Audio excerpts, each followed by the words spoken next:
All right, welcome back, everyone, to the Weaponized Body Podcast, where we dismantle mediocrity, equip you with the truth physically, mentally, and spiritually, so you become stronger than ever before.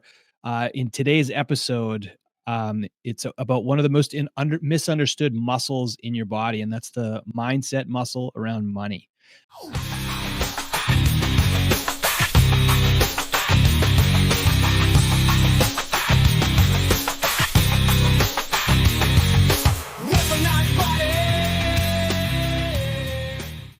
In a world addicted to grind culture that's programmed for scarcity, we're exhausted by the illusion of security, and very few voices cut through the noise with the clarity and humility and the power of such as today's guest. I'm with pleasure. We have Bobby Rometo here, a friend of mine, and the author of what's called the Prosperity Rebellion, the book we're going to discuss today that talks about uh, not just Bitcoin and personal finance, but it goes straight to the heart of your relationship with truth and sovereignty and abundance. So Bobby's story is one of building and burning down, chasing more. So I identify with the story a lot. And ultimately discovering a deeper form of wealth that nobody can take from you. So if you ever felt like the system was rigged, like you're doing everything right, but still stuck, this conversation will light a fire in your soul. So it's a conversation about exiting scarcity, rewriting your inner code, and then finally living from a place of clarity, truth, and enough. So let's dive in. So welcome, Bobby, to the Weaponized Body Podcast. Thanks, Ryan. It's great to be here with you. So let's dive right in. So tell me, why did you write the Prosperity Rebellion? And let's talk about specifically, what are we rebelling against exactly? Yeah. Why I wrote it. That's such a good question. It's been such first of all, I've been kind of a rebel my whole life. So the title was easy. I ended up a while back. My previous career lifetime was in the world of finance and money. Grew up in Pittsburgh, went to Carnegie Mellon University, and came from a family of school teachers. And that was not what I wanted to do. I watched them struggle financially. My dad was a school administrator, but he worked at night selling insurance and investments. And my mom was a first grade teacher and worked hard. And there were five of us, five kids. And so, there was never an abundance of cash. We had everything we needed. We were pretty much middle class. A lot of love in the home, and but there was never. I would say there was never an abundance. Mhm. One of the chapters in the book is seven people, one bathroom. So that's kind of how it was. You made do, and I wrote the book because of the awakenings that happened in my life around money, and I made a lot of money as a young guy in my 20s. Um, I got caught in the initial tax reform of 1986 when financing changed. The Fed changed. Started jacking rates up. Financing disappeared for the type of projects I was involved in, and ultimately everything came crashing down. And that was my first look at kind of the manipulation in the monetary system. Hmm. And I didn't learn a lot then. I figured, well, I guess I just didn't make enough money the first time around to weather the storm. So, I went out and created a bunch of success again. Had my first kind of dive into the personal development space and worked with Tony Robbins for about 6 years. And then moved on into the real estate space again, helping launch a company called Home Investors of America. And it was during that time that I read a book that really opened my eyes up to the reality of our financial system. That book was called The Creature from Jekyll Island. And it discussed the creation of the Federal Reserve banking system that we have. And basically the fraudulent monetary system that we have, and how it's really designed to extract wealth from the people. Mhm. And you can see behind me in this background, that's a central bank that's on fire. And Right. a Bitcoin symbol there, and I'll talk a little more about that later. But unfortunately, most people aren't rebelling.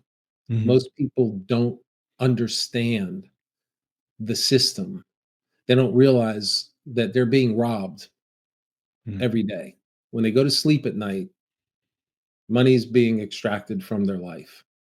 mm, And it's happening constantly because we have a system that allows our government to print money at will. right. And if people would awaken to that fact and what it does to them and how it steals their wealth, and not only that, how that's really the thing that allows war, right? Like if people if the government had to come to you and say, we need to raise 100 billion to send, bombs and planes and fighter jets to Ukraine or Israel or wherever, I think war would slow down. People wouldn't be too keen about writing big checks, Mhm, but it's hidden, right. and it's hidden by the printing presses. Mm, So it's kind of the source of the problems that we face in the world today, is this ability to um, debase our money.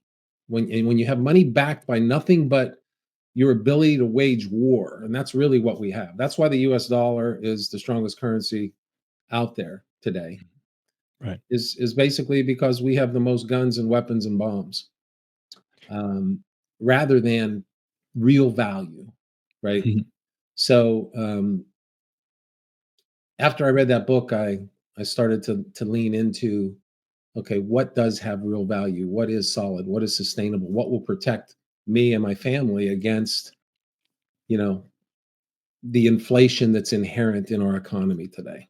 mhm, And what people don't see is they see inflation's at 2% or whatever, but what they don't realize is from the time the Federal Reserve was created to today, the dollar has lost 94, 95% of its value to wow, purchase things. wow. So there has to be a way out, and that's what I started searching for. And it's kind of a fascinating story of how I uncovered what I did and when I did, and I wish I was earlier. Yeah, Definitely. so you went through, I guess, quite a transformation to get to that point, right? It sounds like that book, was a large influence in some of your mindset change, but, let's rewind, back to the days where, you grew up in the household full of love and hard work, but no margin, and I relate to that because I'm from a family of 4 boys, and my father, he worked his balls off, right? So and the fight that was always in the house was about money, and I have found that this is I think in large part a lot of reasons marriages break up, and that definitely shaped my mindset around money. I came from that scarcity mindset, and I've really been trying to change that over time, through understanding more about abundance and wealth and what money actually represents. So as far as like your money mindset coming from your household, like how did that shape, when you went off into the workplace? How did Yeah. you see that show up in what you ended up doing? Yeah, I think I I go back to when I was really young, 6, 7, 8 years old. We again there were 7 of us in the household and 2 school teachers, and I was the baby of the bunch. So my sisters were, 2 of my sisters were going to college when I was 7. Oh wow, yeah. And so, but at Christmas time, we would go to dinner, and we would go to one of the nicest restaurants in Pittsburgh. Mm, And my dad, he must have saw something in me that was different. But he would always say, "Get whatever you want, mm, anything on the menu." And I always would order the shrimp cocktail and the surf and turf. Now I was 7 years old. I didn't know I could eat it all, but I did. And I would order that, and my mom would grimace, like the look on her face, but my dad would just smile. And it was almost like he wanted to give me a taste of the finer things, like, mm, and I thank him for that because it ignited something in me, like, hey, you can have more. Like, you don't there's something else possible. And that kind of set me on a different path. Like my sisters and brother all went to teachers colleges and mhm. became school teachers, educators, like everybody else. And I Yeah, think they're probably the most underpaid and yeah, uh, I agree. people out there for the job that they have to do. I know I couldn't do it. but I knew I wanted more. So I went on a different path, and I went to Carnegie Mellon. I went to their School of Business and Administration and Economics. I had a double major there.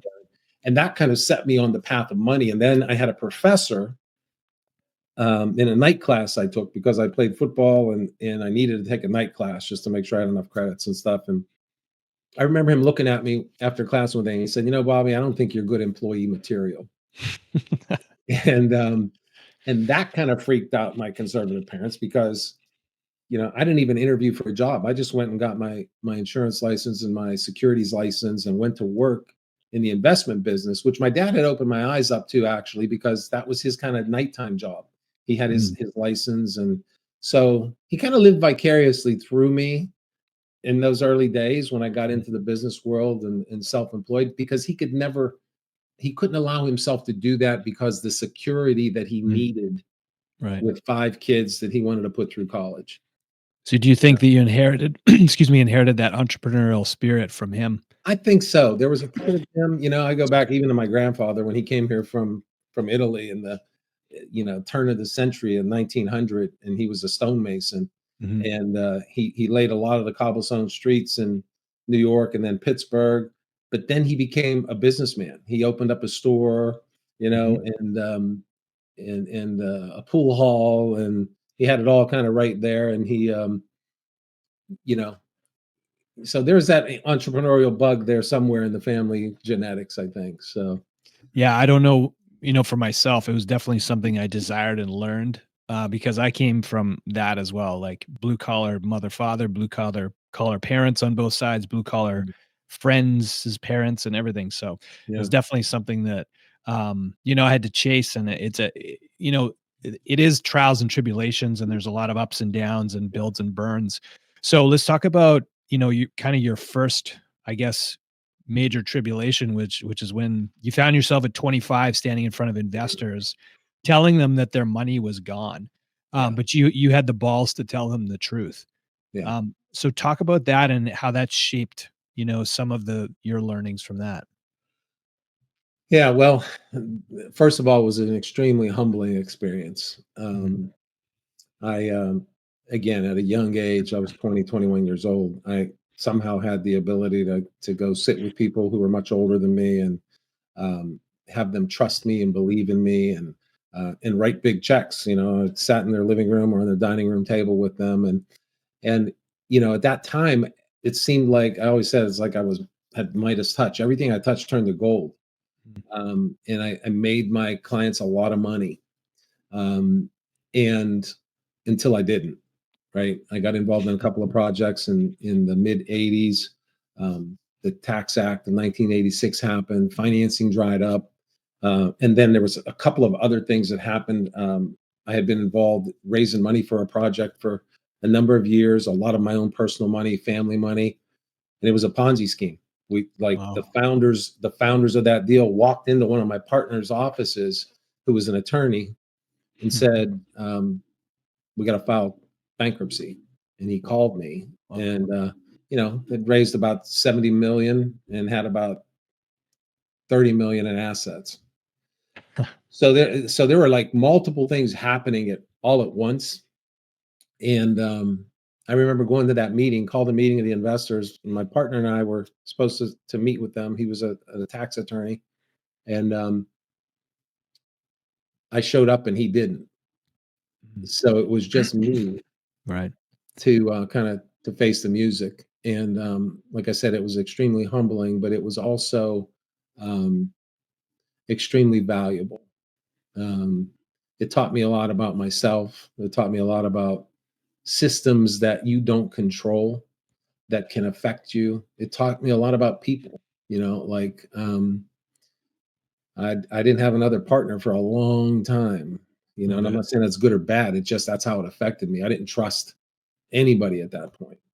Right. um, and But it also launched me in a whole different direction. And I think that's the piece that it set me on the path in the personal development world. I left Pittsburgh, moved to Florida, met my wife, which was the greatest thing that happened out of all of that. We've been Mhm. together 38 years now.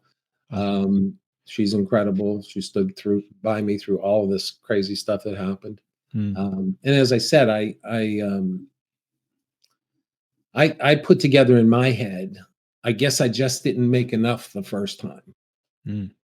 So I set out to make more. And I did that. We launched an extremely successful franchise in the real estate space. Um, Kind of made an industry that was invisible, very visible. The brand was We Buy Ugly Houses. Um, So you were one of the you were the innovator behind that. You were one of I the was first franchise. I was the first franchise in the Yeah. system. I Okay. put the founder, the idea guy, the creative man, Ken D'Angelo, together with the money guy, I got it. and so I was one of the founding members there, and Right. Amazing. and it was great. It was a great run. I was making a lot of money, but that's when I read the book that changed everything, right? And that led me Right. down the whole path of investigation of what is this? If we can print money, then why do they have to tax us? Why are they Right. taking our so that led me into a whole investigation of the federal income tax laws Mhm. and with a group of people that became called the tax honesty movement. And we discovered some truths about the federal tax that I'm not going to go into now because that's a battle that's unwinnable. And that Right. cost me everything again financially. This was 2005. So And you battled the IRS, right? And yeah, you yeah, literally went to court, with armed with all of you know, the yeah, team and the research and the knowledge and the yeah. truth, right? You went to Yeah. court with the That truth. that was one of the first times I came to grips with the fact that in certain situations the truth doesn't matter, Interesting. especially when it's attacking a system that's being propped up and manipulated.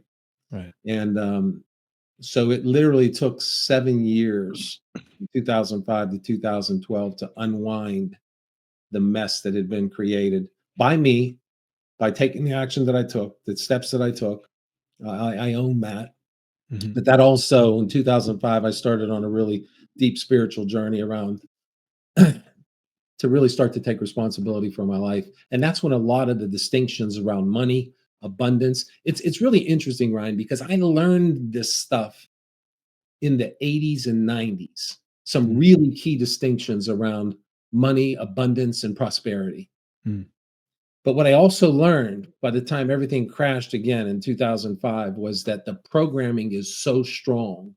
If you're not actively, consciously moving against the drift of life and how we're being programmed today, you will fall prey to it. And I did. Mhm. Like I learned some distinctions back in the 80s that were extremely powerful that I'm happy to share if you'd like. I do, yeah.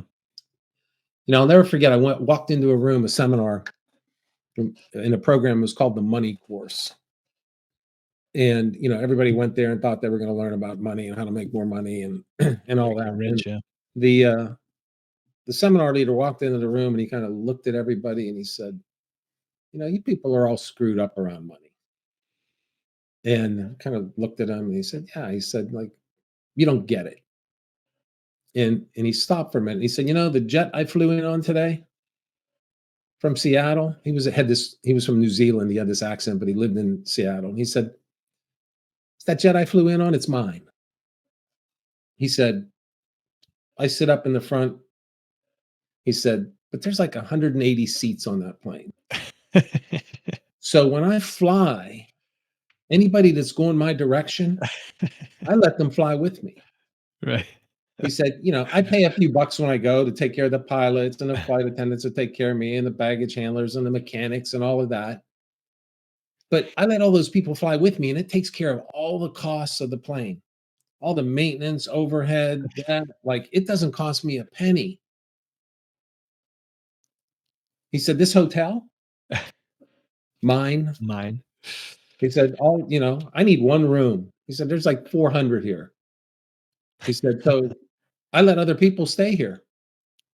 He said, "It covers all the overhead." He said, "When I stay, I pay a little bit for the housekeepers and the front desk people and the concierge and the chefs in the kitchen."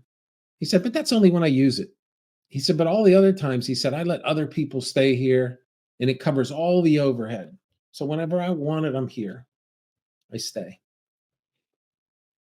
And he said something. He said, He said, ownership is overrated. He said, it's about access. Wow, it's powerful. And that was like, wow. So in that moment, I could see how a simple perspective shift Mhm. could change everything from scarcity to abundance. Amen. Right? Because we are trained to chase more is better. We're looking at our neighbors and what they have and what everybody, and we're trained that more is better. And if you live in that space of more is better, then what you have is never enough. Right. And that puts you on the treadmill. I go have a cup of coffee in the mornings and do some work at Starbucks down the road from me. And I walk in there and I like, this is my place. I'm Right. so happy to provide this for people. All the people that come here and enjoy their coffee and the jobs that are made. Like that's literally how I start to see life now. Wow. Like it's all mine. And if you really dig deep, this life we've been given and everything that we have access to, it's a way to move into abundance. And if you can step out of the more is better game and you can have appreciation for what you have, not necessarily even what you own, but what you Mm. have access to, then you start to live your life in a different way. Yeah, that's extremely powerful. It's very easy to get caught up in the, like you said, never enough Yeah, game of like not even keeping up with the Joneses, but just trying to keep up with the latest, the greatest, and always in the search for more, right? And yeah, then you wake up one day and you're like, well, when is it enough, right? When am I going to make it there? When is the peak going to happen, yeah, right? And I think yeah, so many get stuck in that loop and that mindset. And I think for me, like, because I've been there too. One of the things that really changed my life was just taking a knee to whatever it is, the higher power. For me, it's God, and just living in a place where you're doing your best. You know, when you wake up that day, it's like I'm just going to give it my best, and I'm grateful for this day. And if you yeah, just live with that kind of attitude, it's amazing the kind of magic that happens. for sure. Like that's one of the practices I have is when I wake up in the morning and open my eyes, like I don't take that for granted. It's Mhm. like we get another day, right? We Yeah. get another day to experience life, to enjoy. Um, there was another book I read a long time ago, again, that had a lot of impact but I forgot because the programming is so strong. Mm. You get caught up in that more is better. And they talked about it was a book called Your Money or Your Life. I highly recommend it. It was by Mm. Joe Dominguez and Vicky Robin. And they talked about what money is and how money is nothing more than something you trade your life energy for, Mm. right? And so I was really good at generating money because I was coming from a place of service all the time. Like that was how I worked. And but the trick was once my life energy turned into money, then it became okay, how am I utilizing my life energy in the world once I converted it into money? And Mm. that's kind of what they got into. And they talked about something called the fulfillment curve, which was fascinating. And it talked about money spent on one axis and fulfillment on the other axis. And and the more money you spent, the more fulfillment you got up until a certain point. I got it. Yep. And that point was called enough, Right. right? And the game was to have enough and a little extra, right? Mm. That was maximum fulfillment. Because if you continue to spend beyond enough and a little extra, the fulfillment would start to crash. It would fall. Right. We see examples of that all over the place, right? People who have massive fame and wealth and have, 8 homes and 22 cars, and they wind up, you know, on drugs, unhappy and unfulfilled in a lot of cases. But they said the way out of that, because you could continue to experience fulfillment with more spending, but only if your spending was in alignment with who you say you are in the world. Mm. So if your money became an expression of who you are, then you would continue to have fulfillment. And that Ryan leads to that big existential question, like who am I? Right. Right? Why am I here? What is my life for? Mm.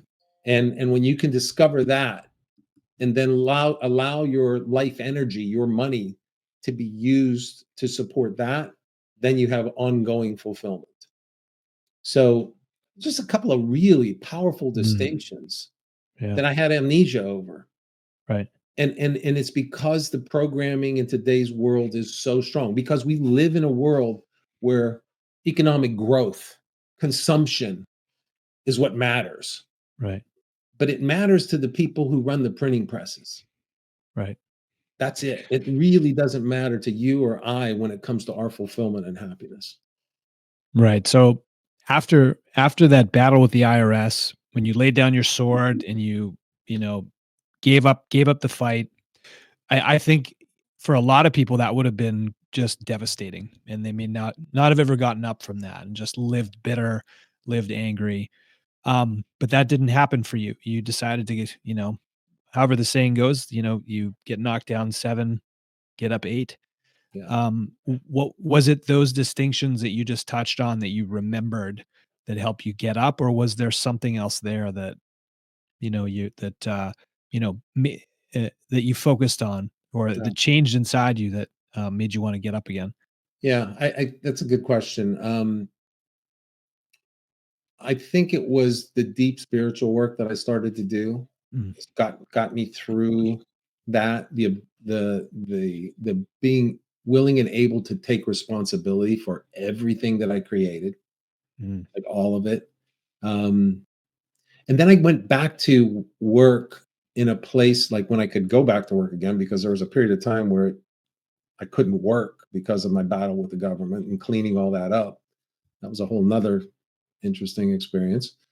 But when I went back to work, I went back and I took all the spiritual understandings I had and implemented that back in the real estate business, oh, interesting. which was really interesting because we our business was buying houses, distressed properties, or from distressed sellers. So people who were in a lot of pain, Right, right? Like nobody wants to sell their house for a discount, you know? right, right. And the business model was to go out and buy those houses from people who either their properties were in trouble or they were in trouble or both.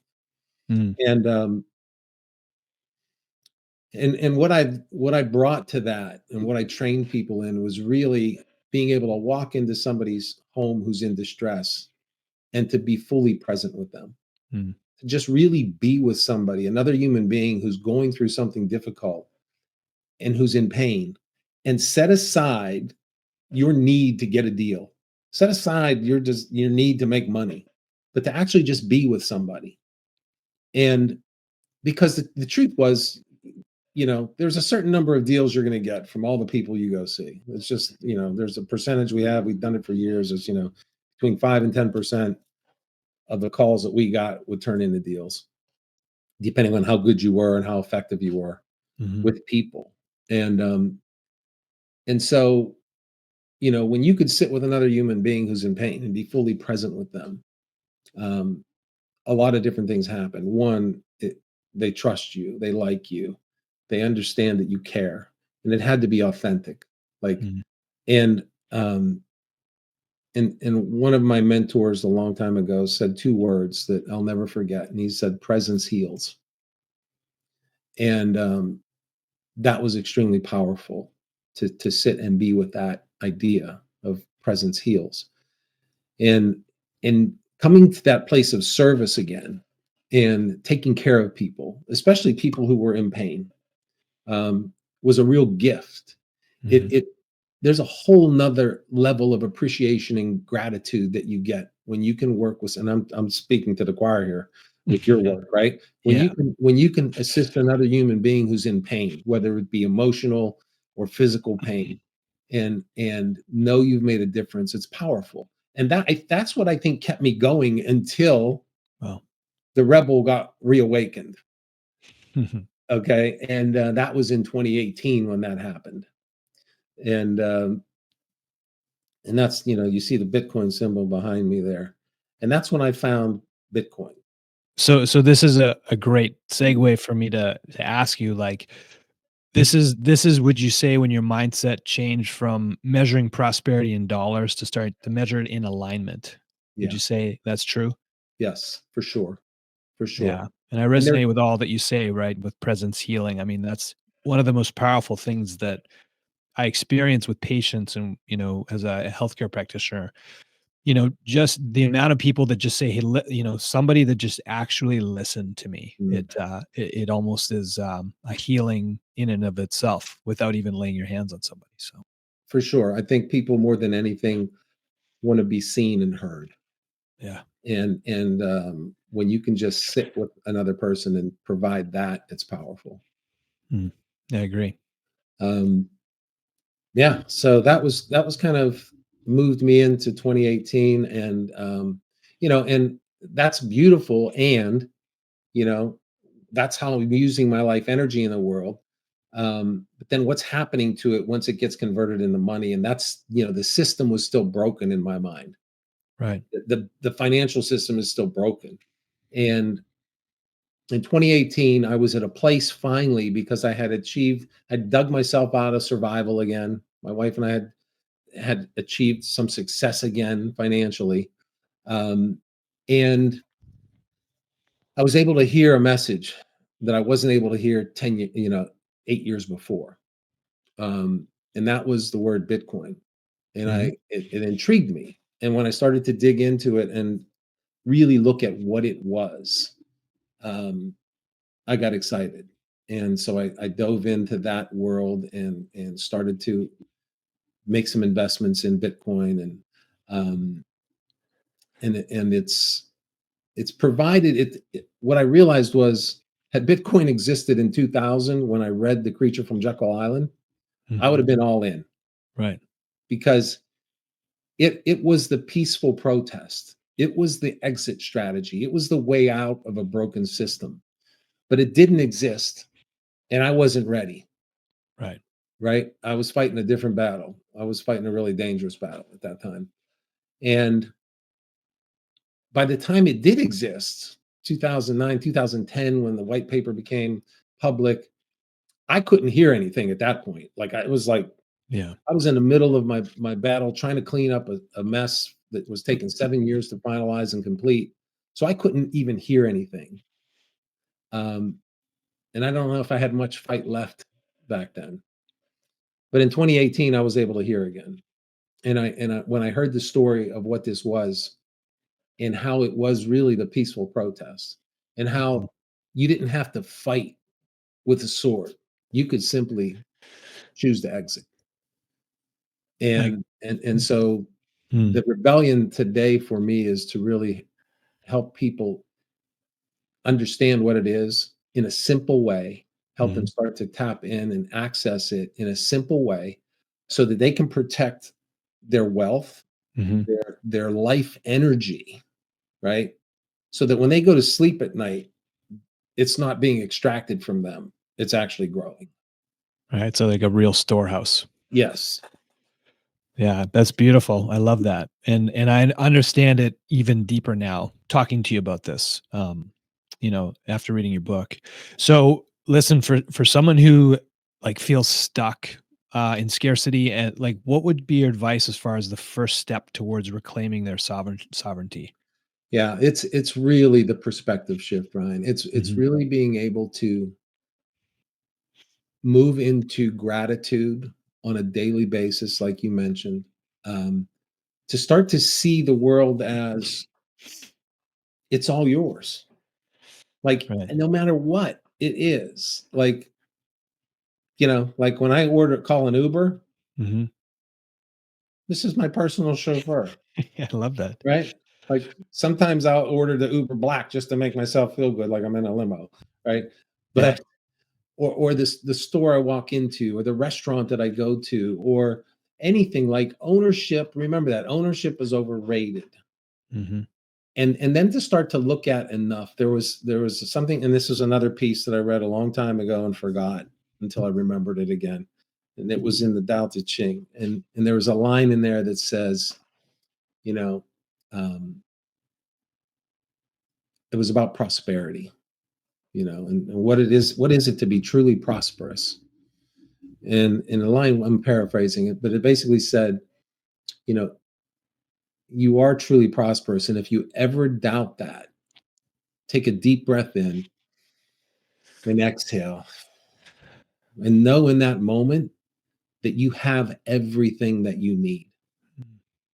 So I would say for people to realize that in this moment, they have everything they need. And that's the power of being able to live in the present moment, Mm. to be really present, to live in the now, because in the now, you have everything. You have everything you need in this moment. There's nobody that's listening to this in this moment that doesn't have everything they need right now.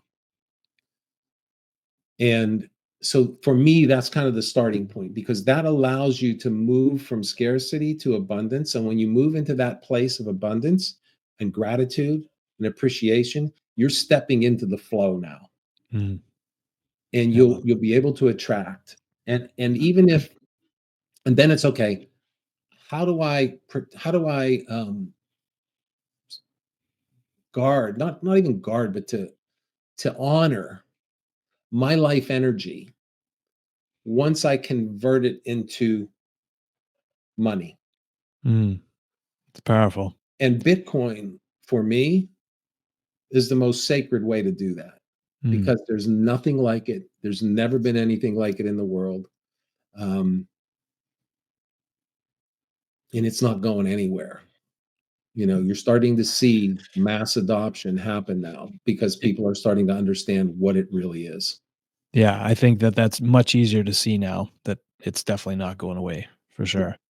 So if you would if you write and you say that money is your life energy. So how should we reframe that and how we spend, save, and invest, in your opinion? Yeah, I think it's always about consciousness. Mhm. Like, can you get conscious about your spending? um, and step out of the programming, the automatic. That was one of the things in the book, Your Money or Your Life. I'd love for people to pick that up, um, Mhm. because they talk about Wrote it down. those automatic things that we buy. I know Yeah. Kendra probably has something Mhm. that hooks her. I know Peggy does, Oh, right? yeah. Like, there's something that when she sees it, she's got to have it. I don't Yep. care if there's eight more somewhere, Right. but we all have things like that when we're unconscious. Mhm. So for me, when I use my life energy now for something, I ask myself, okay, one, do I want it or do I need it? Two, is this a representation of who I am in the world? Right? Does this support? Is this a if how I spend defines me? Is this how I want to define myself? Mhm. Right? Um, so it's just slowing down and turning off the noise and turning off the programming Mm. that is out there. And it's a massive industry designed to take money from you. Mhm. And what's crazy is, because we have the system that we have, even if you don't spend, if you just let it sit in the bank, the system is stealing that money from you. Right. It's not a conspiracy anymore. No, You're not an enemy of the state by saying that now. It's like no. I mean, it that is just is every what it is. when you I've know been that. enough about money, it's Yeah. very true.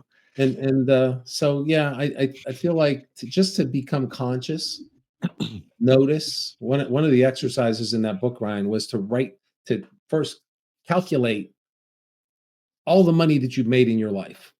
Mhm. Oh, Like, right? Like and where did it go? and then look at, what do I actually have today? Yeah. Right? Scary. Yeah. And so yeah, so it was it's just regaining consciousness around Mhm. spending. And it's not about being in scarcity about it. Mhm. It's just about being aware and awake about it, and asking that question, is this Is Right. this who I say I am in the world? Does this represent me? All I hear you saying is just learning how to ask yourself better questions. Yeah. Yeah, that's Yeah, powerful. and to slow down enough to do that. Mm. Like, we are so caught up on, and that's part of the game. Keep everybody so busy that they don't have time to think. Yeah, it's So sedation. so Sedation, I right? feel like, if there's one thing I've done well with my children through all the craziness that I've gone through in my life Hmm. is that they're all very Conscious. self-directed thinkers. I Like, love they that. don't just accept anything because somebody said so. They Mm. really will slow down and look at and explore, um, on their own, you know? That's amazing. So if I could summarize your message in this podcast today, here's what I heard is do the work into figuring out who you are, right? Try to shed the mindset of any sort of victim mentality and take ownership for not just who you are, but who you are in the world, and live each day like it's a gift, and have the consciousness of knowing that your life energy can be transferred into money with that kind of consciousness. And it's not about just like, oh, it'll all fall in your lap, but directing your energy in a direction that's aligned with who you are. And then, magical things will happen. For sure. Yeah. And then, of course, don't put your money in dumb places. No, it's there are very few places in today's world that, truly protect you, truly protect your wealth and your energy that you've expended to gain it. Mm, So it's really about, as I said, it's about honoring your life energy by mm, having it be in somewhere that is going to hold it, right? right. And not just have it extracted from you. So if you could leave the audience, let's say, with one clear takeaway from this entire what you're calling a rebellion, what would it be, Bobby? um, if there was one action I don't get it. around money and wealth, like that physical component, dollar cost average into Bitcoin. And Mm. if you don't know how to do that, contact me. Like, So that's how would people contact you, Bobby? How do you want to yeah. people to I find don't, you? we were probably premature in this podcast, Ryan, but we got so excited about talking about it It's all because the good. book is not even published yet, but it will be soon. Great. Um, the They could just email me Mhm. at bobby@bobbyrometo.com. Okay.